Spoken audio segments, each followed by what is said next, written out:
오늘 우리에게 주신 하나님의 말씀은 구약 성경에서 봅니다. 구약 성경 1310쪽 학개서 2장 3절 말씀을 장성 목사가 풀어서 번역한 연역본으로 봉독합니다. 여러분들은 필히 나중에 다른 역본들과 대조해 보시면 더욱 풍성한 은혜와 진리를 받으실 것이라고 분명히 믿습니다. 봉독합니다. 너희 남아있는 이 중에 제일 성전에 처음 영광을 본 자가 누구냐? 이제 이것이 너희에게 어떻게 보이느냐? 제2성전이 제일 성전에 비하여 너희 눈에 보잘것이 없지 아니하냐? 아멘. 오늘 우리는 성령님 아래 성경 위에 하나님의 말씀을 듣기를 원합니다. 오늘 여러분들이 주목하실 설교 제목은 2025 을사년의 세자 되찾다 복이 되겠습니다. 2025년 신년사 설교가 되겠습니다. 세자 신년사 시리즈로서는 15번째 시간이 되겠습니다. 새해라고 하는 말은 한 살, 두 살 하는 새입니다. 그러니까 한 해, 두 해의 의미도 당연히 담겨져 있는 것이지요. 그런데 자는 당연히 글자 자입니다. 그러니까 뭐냐면 한 해를 내다보면서 선비들이 새해를 예측해 본다고 한다면, 새해를 조망해 본다고 한다면 어떤 글자를 붙들고 우리들이 한 해를 살아야 바람직하겠느냐 하는 뜻으로 선비들이 모여서 시담을 나눌 때 각자가 글자 한 장씩 뽑아보고 자기들의 스승에게 어느 글자가 합당한지 혹은 스승이 따로 생각하신 글자가 있는지 묻고 그것을 받들어서 한 해의 보감으로 알고 살아가려는 글자를 세자라고 합니다. 그래서 오늘 새누리교회에서는 2025 을사년의 세자로서, 그러니까 한 해를 붙들고 살 글자로서 되찾다 복을 이렇게 여러분에게 제시하는 것입니다. 그래서 되찾다 복, 그러니까 여러분들이 짐작하셨으리라고 믿습니다. 대한민국에서 지금 엄중한 정치적 대혼란이 이렇게 가중되는 일들이 자꾸 벌어지고 있습니다. 그런데 되찾다고 얘기를 하니까 여러분들이 잃어버린 것이 있다는 짐작을 하시리라고 생각을 합니다. 왜냐하면 잃어버린 것이 있어야 되찾는 것이 있기 때문입니다. 그러면 우리들이 2024년에 잃어버린 것이 있다는데 그것이 무엇입니까?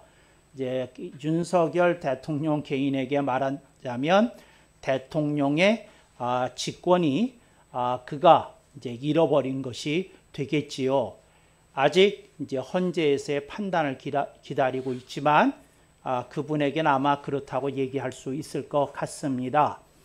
또 어떤 이에게 사업을 통해서 실패를 겪고 그분의 집이 경매로 넘어갔어요. 그랬을 때 그분이 지난해에 무엇을 이루셨습니까? 예, 내가 사업을 실패한 것도 분한데 내가 살던 아이들과 함께 살던 집까지 경매로 이렇게 빼앗겨 버리는 일이 불행스럽게 찾아왔습니다.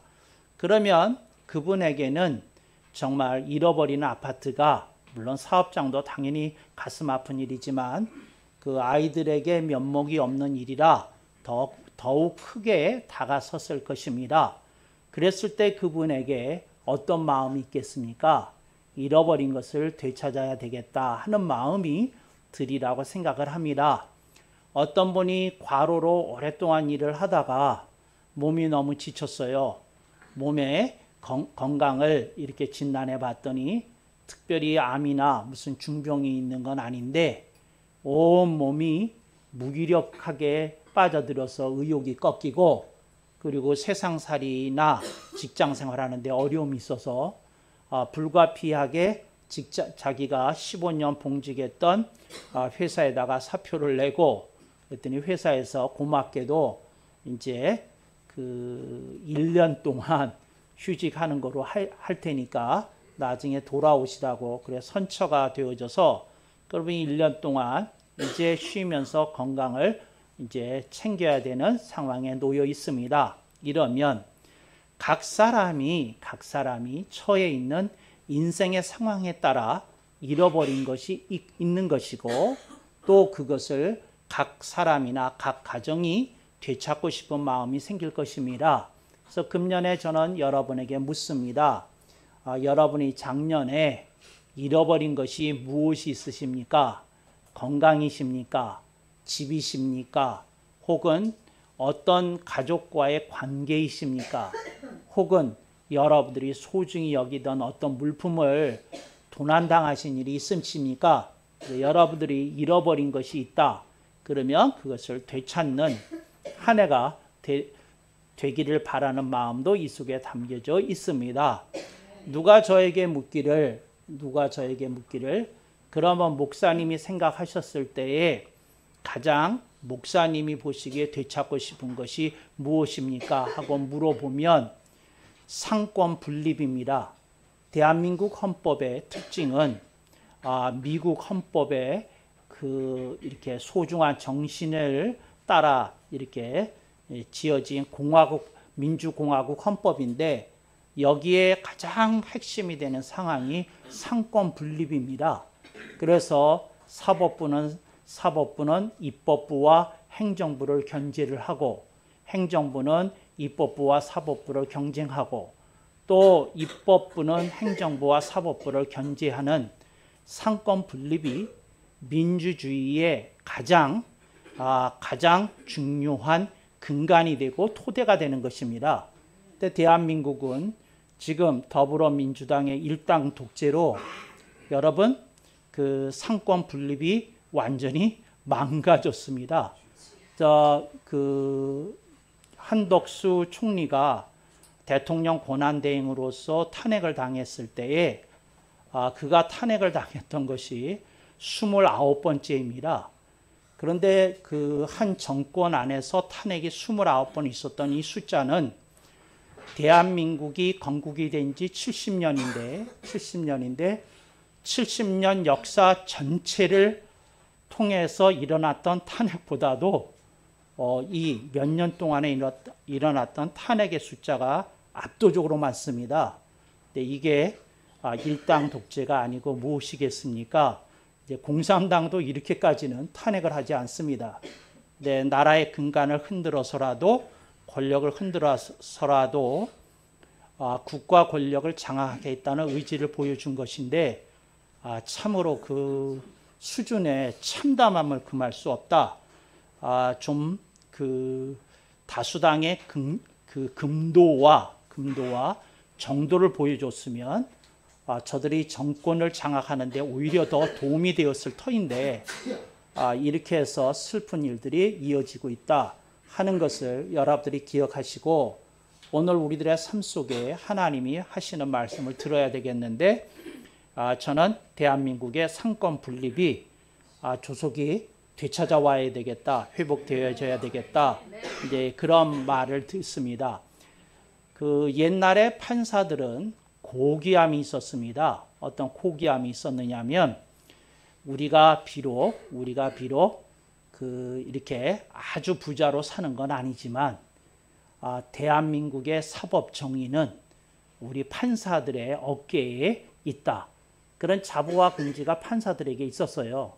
그런데 지금 대한민국의 판사들은 정말 권력의 시녀로 전락하고 있고, 자기 영달의 수단으로 판사가 된 사람들이 그렇게 많다는 이런 처참한 상황을 보고 있습니다.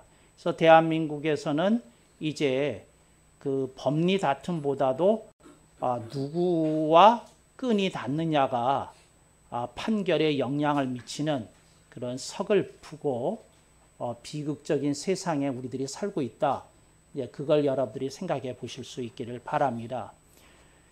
대한민국 국회는 너무 참담해서 일고의 가치도 없다. 그러니까 나는 대한민국 국회를 이루원 주고도 살 마음이 없어요. 국회 전체를. 그러니까 너무 가치가 없어서 이건 언급할 가치 자체가 없다. 이런 생각을 합니다. 우리나라의 국정이 이렇게 된 데에 분명히 대통령의 그 책임이 큽니다. 그래서 대통령이 사태가 이 지경으로 오게 하기 전에 본인이 했어야 될 일이 충분히 있었는지 그것에 대해서는 역사에 준엄한 심판이 있을 거다. 탄핵하고는 별개로. 왜냐하면 국정의 최고 책임자가 책임을 지는 것이 원칙이기 때문에 이제 그렇다. 군대에서도 보면 그 쫄병이 총기 사고를 냈는데 사단장이 옷을 벗거든요. 그러니까 이제 이런 여러 가지 것들을 보실 수 있기를 바랍니다. 무안공항은 지방 권력들이 결탁해서 만들어낸 아주 졸렬한 공항입니다. 그래서 그 공항을 초기서부터 그 민주당 그 세력들이 국제공항으로 만들기 위해서 수십 년 노력을 했는데 그때마다 이게 적합하지 않다고 주변의 땅을 더 많이 사가지고 하면 모를까 안 된다고 그랬는데 부득불 우겨가지고 이제 다수당이 되니까 그래서 작년인가 이렇게 국제공항으로 그 부득불 이제 인가를 받고 이제 계약한 지 1년도 채 안 되는데 국제공항으로서는 본래 이제 무안공항은 있었지만 국내 공항이 있었지만 그런데 이런 참사가 일어나게 됐는데 여기에 대해서는 또 아무도 책임지는 사람이 없다. 이게 그 당의 수준이다. 이제 이런 걸 보면서 참담하다. 이게 정말 견딜 수 없다. 그런 생각을 듭니다. 저는 30년 그 구독했던 조선일보를 철독했습니다. 이게 도무지 말도 안 되는 수준의 논술을 쓰고 있어서 너희들 참 안타깝다. 그런 생각을 들고 그렇습니다. 그 헌재가 심의를 하는데 심의를 하기 위해서 예비 모임을 가졌습니다. 근데 예비 모임을 가졌는데 얘기를 하는데 대통령 권한에 계엄령을 선포하는 권한이 있는데 대통령이 권한 행사를 한 것을 가지고 내란죄가 성립이 되냐 다른 걸로 했어야 되는데 이제 그런 얘기가 이렇게 예비 모임에서 나왔답니다. 그랬더니 그 중에 있는 좌파 그 판사가 민주당에다가 이재명 측에다가 연락했답니다. 이거 내란죄로 건 거 가지고는 이 탄핵이 어려울 것 같습니다.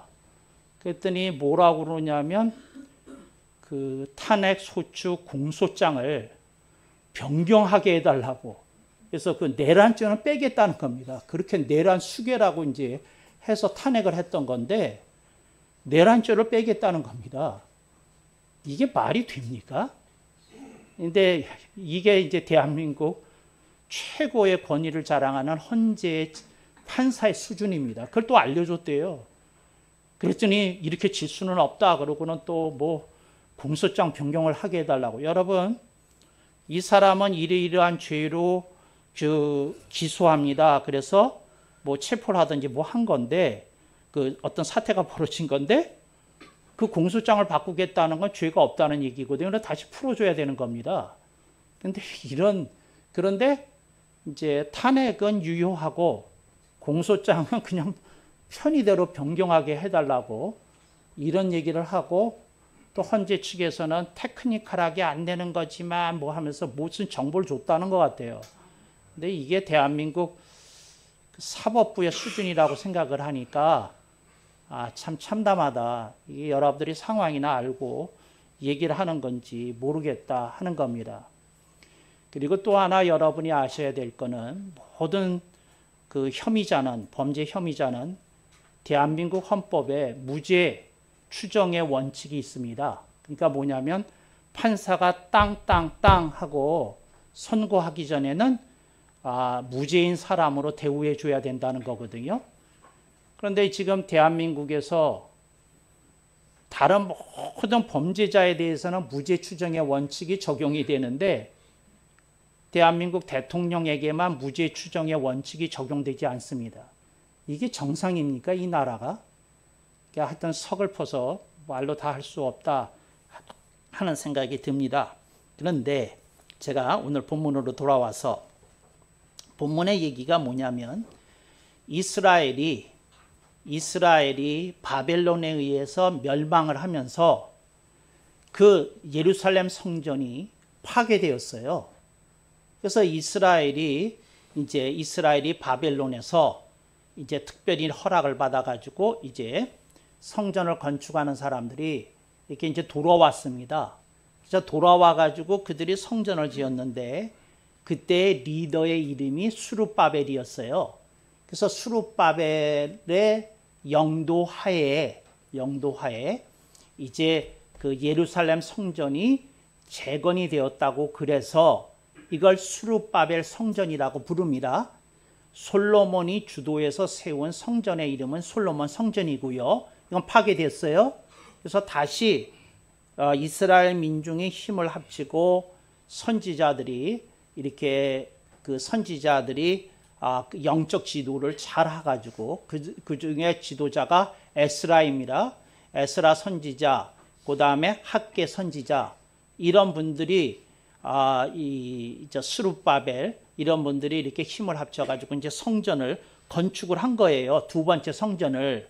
그래서 본문에서 제1성전, 제2성전 그런 거는 제가 번역한 거고, 그 히브리어 성경에는 옛날의 성전, 새 성전 뭐 이런 식으로 되어 있는데, 저는 여러분들의 이해를 돕기 위해서 솔로몬 성전은 제1성전, 이제 이번에 재건이 된 수룹바벨 성전은 제2성전이라고 그런 겁니다.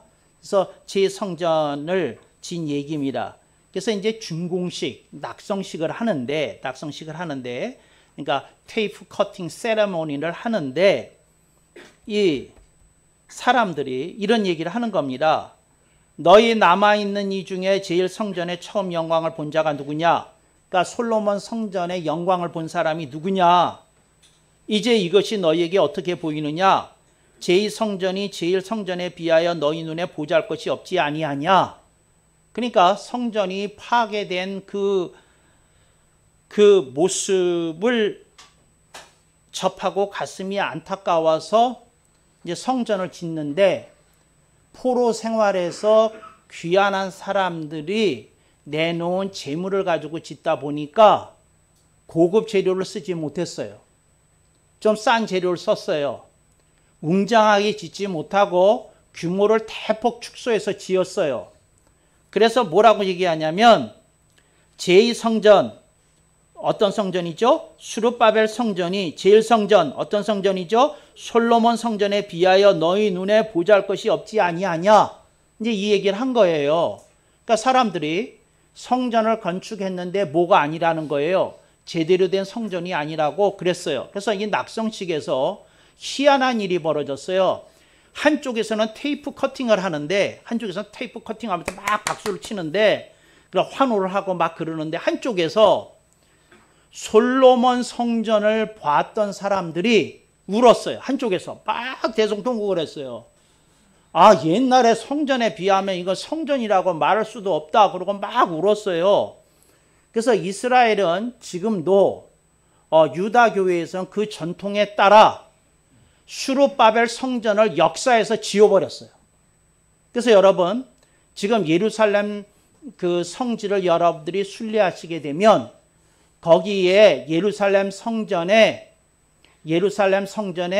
그 자취가 남아있는 그 자리에 서 있었던 헤롯 성전을 이스라엘 사람들은 제2성전이라고 부르고 솔로몬 성전을 제1성전이라고 부릅니다. 그런데 이 개혁교회에서만 수룹바벨 성전의 가치를 인정해서 제2성전이라고 부르고 그 헤롯 성전을 제3성전이라고 부르는 겁니다. 근데 유다교회에서는 제2성전 그러면 무슨 성전이라고요? 헤롯 성전이에요. 뭘 인정 안 한다고요? 수룹바벨 성전을 인정 안 한다는 거예요. 그래서 내가 그 랍비를 만났을 때, 제가 처음에 성지순례를 갔을 때 랍비를 가지고 이런 걸 얘기를 했어요. 그때 내가 하는 말이 학고방으로 지으면 성전이 아닙니까? 내가 물었다고, 내가. 예? 학고방이라는 말 아십니까? 판잣집이라는 말인데, 판잣집으로 지으면 성전이 아니라는 얘기입니까? 그렇다면 내가 여러분들의 회당에 가서 회당의 규모가 좀 작고 초라하면 이건 회당이라고 부를 수 없다. 왜? 너무 규모가 작고 초라하니까. 이렇게 내가 설파해도 되는 겁니까? 근데 랍비가 얼굴이 펄개져가지고 글쎄 시나고그하고 성전하고는 그저 규범이 달라야지요. 그리고 항변하던 걸 들은 적이 있습니다. 그러니까 성전이 작게 지었다고 해서 그렇지 않았다는 거예요. 그래서 이 500년 후에 이 스룹바벨 성전이 지어진 지 한 500년쯤 뒤에 이제 헤롯 성전이 지어지게 되는데 그들이 얼마나 환희에 차서 이제 우리가 드디어 그 스룹바벨이 지은 성전의 수치를 갚았다고 그렇게 좋아했던 그런 역사적인 기록과 함께 그들의 그런 전통이 이어져 내려오고 있습니다. 그래서 이렇게 그랬다는 거죠. 그런데 여기서 저는 이 얘기를 하고 싶은 거예요. 뭐냐면 이들이 지은 성전이 건축 자재 면에서 보면은 조금 퀄리티가 훨씬 떨어지는 것이면은 틀림이 없지만 그들은 성전이 사라진 자리에 하나님의 성소를 짓고자 하는 열망으로 성전을 지은 것이므로 그것이 고귀하고 아름답고 존중받아야 된다 하는 게 개혁교회의 입장입니다. 그래서 어떤 교회가 작은 성도들이 모여서 판잣집이라도 이렇게 얽히설키 짓고 또 교회를 지었다면 그 속에 하나님을 향한 헌신이 있고 예배가 있다면 그걸 성전으로 인정을 해야지 규모가 제대로 안 된다고 그렇게 말을 하는 건 성경적 가르침이나 성경적 입장이 아니라는 거 우리들이 분명히 기억해야 되겠습니다. 그래서 그들은 어떤 방식을 취했는고 하니 화려한 성전을 되찾겠다고 결심을 하고 이렇게 나서서 헤롯 성전에 헤롯 성전이 출현할 수 있는 토대를 500여 년 동안 갖고 있었다는 것이지요. 그런데 저는 여러분에게 이렇게 얘기합니다. 우리가 지금 되찾아야 될 것이 무엇이냐 하는 겁니다. 우리가 되찾아야 될 것은 뭐냐면 하나님에 대한 믿음과 하나님에 대한 예배와 하나님의 말씀에 대한 순종을 우리들이 되찾아야 되는 겁니다. 믿음을 되찾고 예배를 되찾고 순종을 되찾아야지 어떤 화려한 건물이나 되찾겠다고 이렇게 나서는 건 이건 개혁교회의 입장이 아니다. 이걸 여러분들이 명명백백하게 이렇게 하실 수 있기를 바랍니다. 이런 일이 있었어요. 이제 교회를 지을 때 제가 교회를 꾸미거나 뭐 할 때 조금 이렇게 정성스럽게 이렇게 꾸미지 않습니까? 우리 새누리 교회에서는 그랬는데 어떤 분이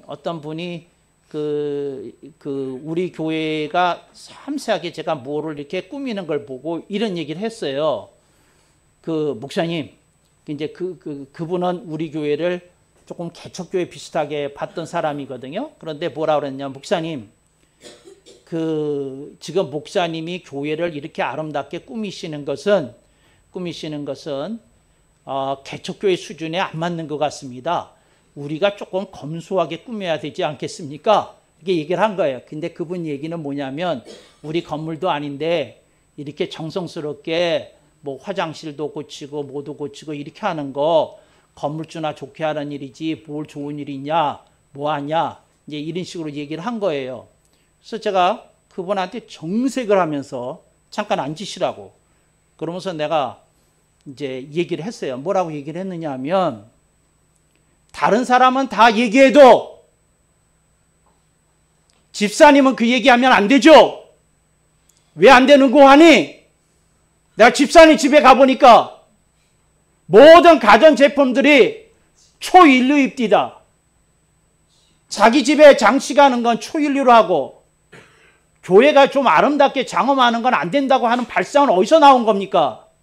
그런 말을 하려면 본인부터 검소하게 사세요.